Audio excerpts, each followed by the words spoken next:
Hello friends, हमारे channel Hindi IT गुरु में आप सभी का स्वागत है। जैसा कि हम लोग इकोनॉमिक्स पढ़ रहे हैं, इकोनॉमिक्स के अंतर्गत हम लोग बजट पढ़ रहे हैं। बजट में हम पढ़ेंगे राजकोषीय घाटे की सहनीय सीमा यानी राजकोषीय घाटे की सहनीय सीमा क्या होती है।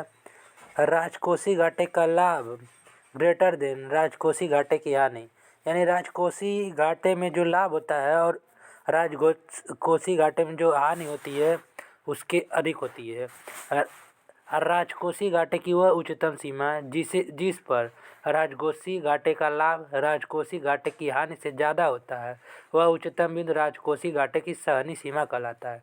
यानी राजकोषीय घाटे की वह उच्चतम सीमा है जिस पर राजकोषीय घाटे का लाभ राजकोषीय घाटे से हानि से ज़्यादा होता है, वह उच्चतम बिंदु राजकोषीय घाटे की सहनीय सीमा कहलाता है। राजकोषीय घाटे का लाभ राजकोषीय घाटे की हानि होती है, जैसे 1%, 2%, 3%, 4%, 5%, 6%, ऐसे परसेंटेज बढ़ता ही रहता है। अब पढ़ेंगे हम राजकोषीय घाटे की हानि यानी फिजिकल डिफिसिट लॉस। यह 3 प्रकार से होती है। पहला तो घरेलू क्षेत्र से, दूसरा विदेशी क्षेत्र से और तीसरा आरबीआई से। घरेलू क्षेत्र से उधार की मांग बढ़ेगी, ब्याज दर भी बढ़ेगा और निजी क्षेत्र बाहर कोवर्डेट इफेक्ट भी बढ़ेगा। अब विदेशी क्षेत्र में एडीआर बढ़ेगा, ऋण संशोधन अनुपात आयात कम होगी, बीओपी समस्या रुपया कमज़ोर होगा यानी कम होगा। आरबीआई में बाजार में मुद्रा की मात्रा बढ़ेगी, मुद्रा की कीमत घटेगी, मुद्रास्फीति तथा समस्या उत्पन्न होगी। अब बेचने के लिए हानि, इन तीनों का संतुलन मिश्रित स्वरूप को अपनाया जाना चाहिए। यानी राजकोषीय घाटे की हानि 3 प्रकार से होती है। घरेलू क्षेत्र में, विदेशी क्षेत्र में, आरबीआई के क्षेत्र में। घरेलू क्षेत्र में उधार की मांग बढ़ेगी, ब्याज दर भी बढ़ेगा, निजी क्षेत्र बाहर हो जाएगा। विदेशी क्षेत्र में एडीआर बढ़ेगा, ऋण संशोधन अनुपात आयात घटेगी, बीओपी समस्या रुपया कमज़ोर होगा। अब आरबीआई बाजार में मुद्रा की मात्रा बढ़ेगी, मुद्रा की कीमत घटेगी, मुद्रास्फीति की समस्या उत्पन्न होगी। अब बचने के लिए इन तीनों का संतुलन मिश्रित स्वरूप को अपनाना चाहिए। अब राजकोषीय घाटे की सहनीय सीमा यानी राजकोषीय घाटे की सहनीय सीमा क्या होती है। सन 1980 में सुखमय चक्रवर्ती कमेटी ने बताया कि 4% राजकोषीय घाटे की सहनीय सीमा होती है। सन 1990 में MSS तारोपर कमेटी ने राजकोषीय घाटे की सीमा 3.5% बताया। सन 2003 में FRBM एक्ट के तहत राजकोषीय घाटे की 3% लॉस बताया। जैसे FRBM का फुल फॉर्म होता है फिजिकल रिस्पॉन्सिबिलिटी बजट मैनेजमेंट। सन 2018 में नंद किशोर सिंह कमेटी ने राजकोषीय घाटे की सहनीय सीमा 2.5 बताया। राजकोषीय घाटे की सहनीय सीमा सन 1980 में सुखमय चक्रवर्ती कमेटी ने 4% सहनीय घाटा बताया और सन 1990 में SS तारोपर कमेटी ने 3.5 बताया। सन 2003 में FRBM एक्ट ने 3% और एट प्रेजेंट टाइम में जो भी है फिजिकल रिस्पॉन्सिबिलिटी बजट मैनेजमेंट और सन 2018 में नंद किशोर सिंह कमेटी 2.5 बताया। अब राजकोषीय घाटे के दुष्परिणाम क्या हुए वो पढ़ते हैं। ब्याज दर में वृद्धि हुई, काउंट आउट प्रभाव हुआ, मुद्रास्फीति की समस्या बढ़ी, बेरोजगारी की समस्या बढ़ी, संप्रभुता का संकट हुआ, साख में गिरावट हुआ, विदेशी मुद्रा भंडार में कमी आई, घरेलू मुद्रा में सशक्त हुआ। यानी राजकोषीय घाटा के दुष्परिणाम ब्याज दर में वृद्धि, काउंट आउट में प्रभाव, मुद्रास्फीति की समस्या, बेरोजगारी की समस्या, संप्रभुता का संकट, साख में गिरावट, विदेशी मुद्रा भंडार में कमी, घरेलू मुद्रा सशक्त हुई। अब राजकोषीय घाटा बढ़ेगी तो ब्याज भुगतान भी बढ़ेगा, काउंट आउट प्रभाव भी बढ़ेगा, राजस्व कम होगा। यानी ब्याज भुगतान का सार्वजनिक निवेश कम होगा, निजी निवेश भी कम होगा, सार्वजनिक निवेश भी कम होगा। इससे उत्पादन का स्तर भी कम होगा, रोजगार का सीजन भी कम होगा और बेरोजगारी बढ़ेगी। अब राजकोषीय घाटा भी बढ़ेगा, आरबीआई भी बढ़ेगी, मुद्रास्फीति की आपूर्ति बढ़ेगी, मुद्रा के मूल्य में गिरावट होगा, मुद्रास्फीति बढ़ेगी।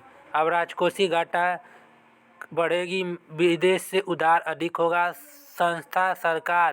संस्था IMF, AIDB और सरकार कोई नहीं। FRBM एक्ट 2003 क्या होता है?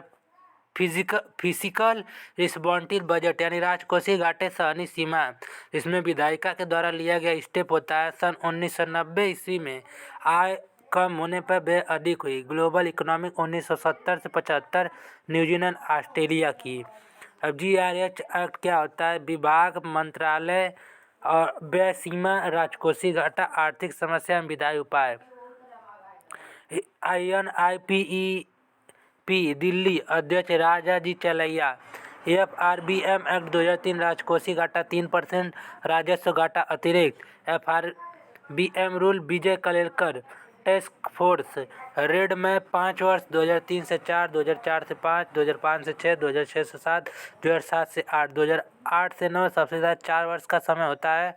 और टैक्स फ्री सेकंड क्या होता है? अध्यक्ष जिसके होते हैं विजय कालेलकर जी, इसमें 4 ही वर्ष का होता है। 2011 से 12, 2012 से 13, 2013 से 14, 2014 से 15 सत्ता परिवर्तन होता है। 2017 से 18 अध्यक्ष जिसके NK सिंह कमेटी होते हैं।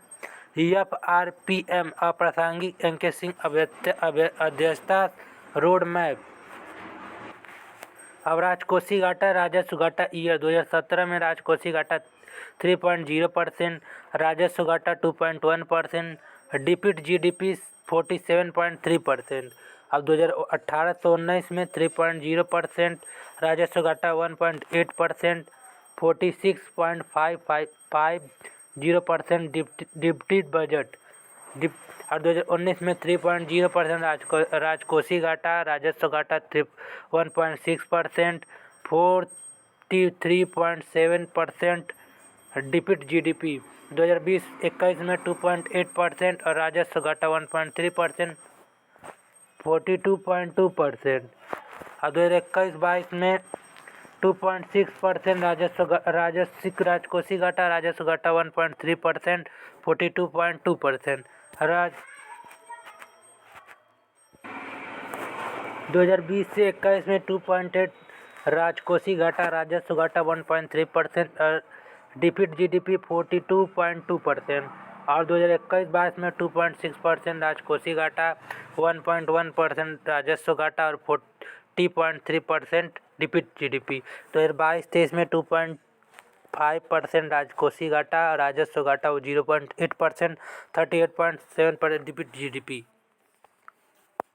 अब राजकोषीय घाटा की राजकोषीय समीक्षा समिति यानी फिजिकल काउंसिल, जिसमें एक अध्यक्ष होता है और 2 सदस्य होते हैं। प्रत्येक राज्य के लिए ऋण परिपत्र तैयार किया जाता है।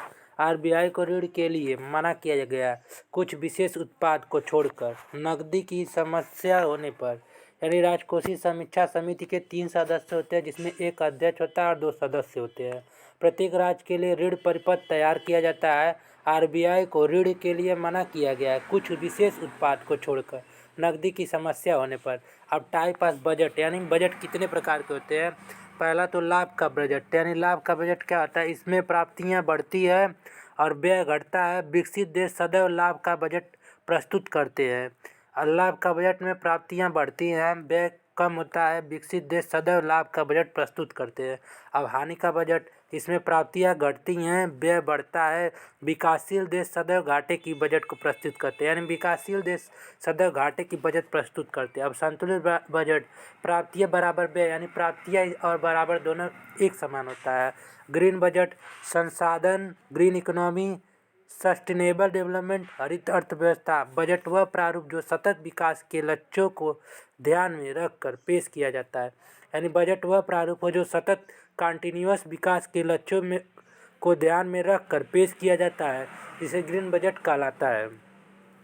ई बजट हिमाचल प्रदेश से शुरू हुआ था। निष्पादन बजट व उपलब्धि बजट।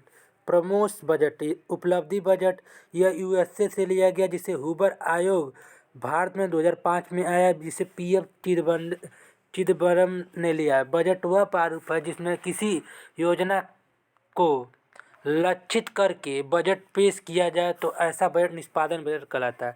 यानी निष्पादन बजट का वह प्रारूप जिसमें किसी योजना को लक्षित करके बजट पेश किया जाए, ऐसा बजट निष्पादन बजट कहलाता है। अब आउटकम बजट यानी परिणाम बजट, इस अवधारणा 2005 में भारत में आई। उस समय तत्कालिक मंत्री थे पीवी चिदम्बरम।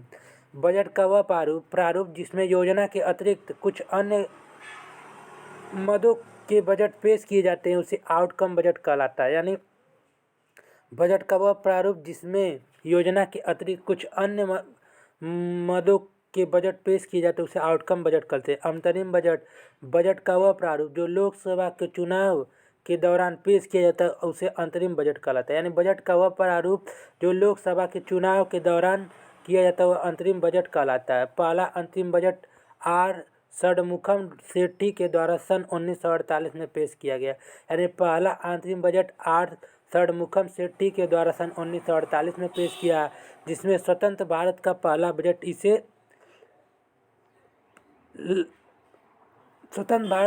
बजट सर्वप्रथम लागू हुआ। गणतंत्र भारत का पहला जॉन मथाई ने लागू किया। 2020-21 का बजट निर्मला सीतारमण जी ने पेश किया। यह पहले वित्त मंत्री हैं। भारतीय बजट का पितामह जेम्स विलियमसन को कहा जाता है। भारतीय बजट का पितामह जेम्स विलियमसन को कहा जाता है। अब शून्य बजट या सूर्यास्त बजट, जीरो बेस्ड बजट या सनसेट बजट का वह प्रारूप जिसमें प्रतिवर्ष नए सिरे से पेश किया जाता है अर्थात पुराने आंकड़े शामिल नहीं होते हैं, शून्य बजट कहलाता है। यानी बजट का वह प्रारूप जिसमें प्रतिवर्ष यानी हर वर्ष नए सिरे से पेश किया जाता है अर्थात पुराने आंकड़े शामिल नहीं होते, उसे शून्य बजट कहलाता है। भारत में इस बजट की शुरुआत सन 1987 से 88 ईस्वी में राजीव गांधी के काल में हुई।